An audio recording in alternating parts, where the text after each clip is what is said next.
अब आइए, अब चलते हैं हम राजा भीष्मक के पास,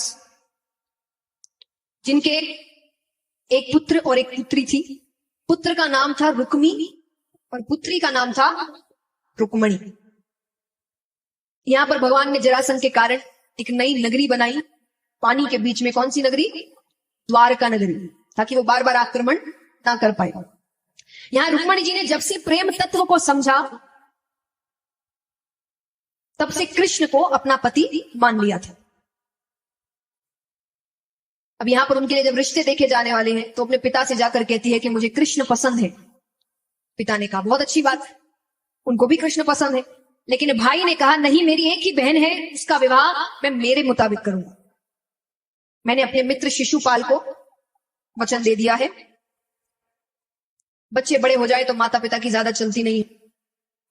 ठीक है, रुक्मणी जी को बात अच्छी नहीं लगी तो रुक्मणी जी ने उनके घर में एक ब्राह्मण आते थे, उनके हाथों एक पत्र भिजवाया श्री कृष्ण को कि मैंने आपको पति के रूप में मान लिया है, शादी तो मैं आपसे ही करूंगी, और अगर आपकी क्रियाओं के चक्कर में कहीं इधर उधर हुआ कुछ भी, मैं किसी और से शादी नहीं करूंगी, और जबरदस्ती करी गई तो मैं अपने प्राण त्याग।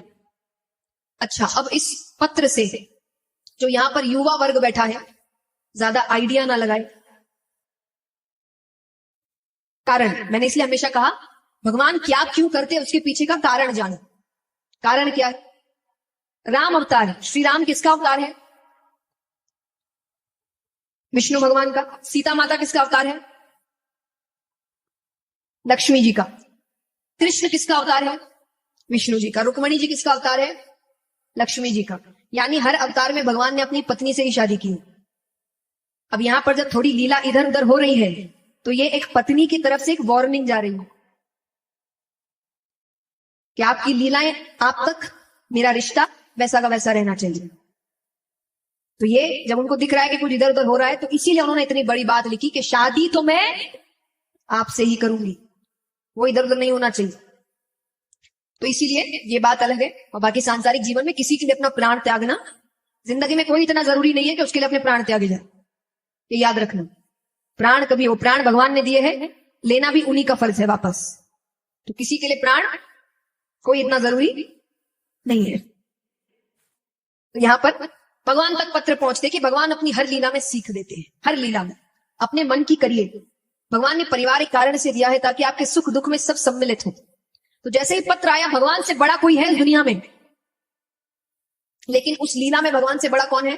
कृष्ण जन्म में बलराम जी, जो उनके साथ द्वारका में रह रहे हैं। तो पत्र देखते ही कृष्ण ने बलदाऊ भैया से पूछा क्या करना चाहिए।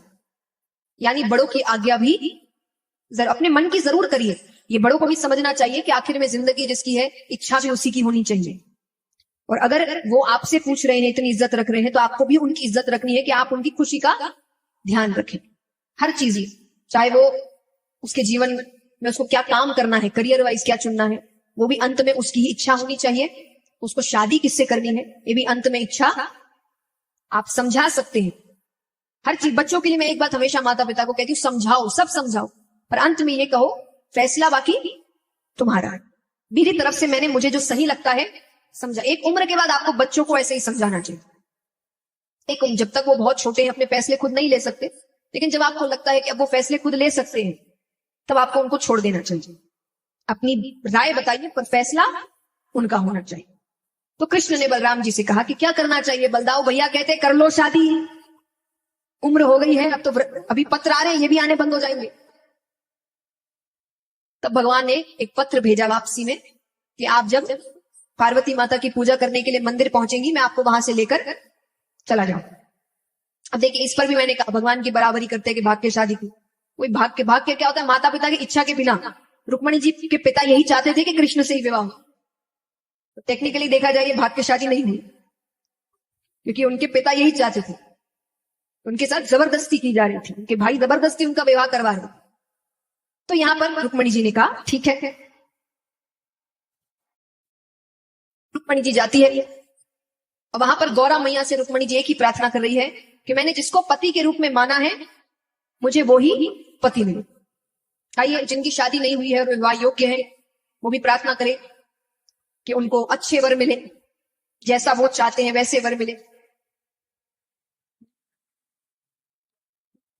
शादी के नाम से कितने खुश सब।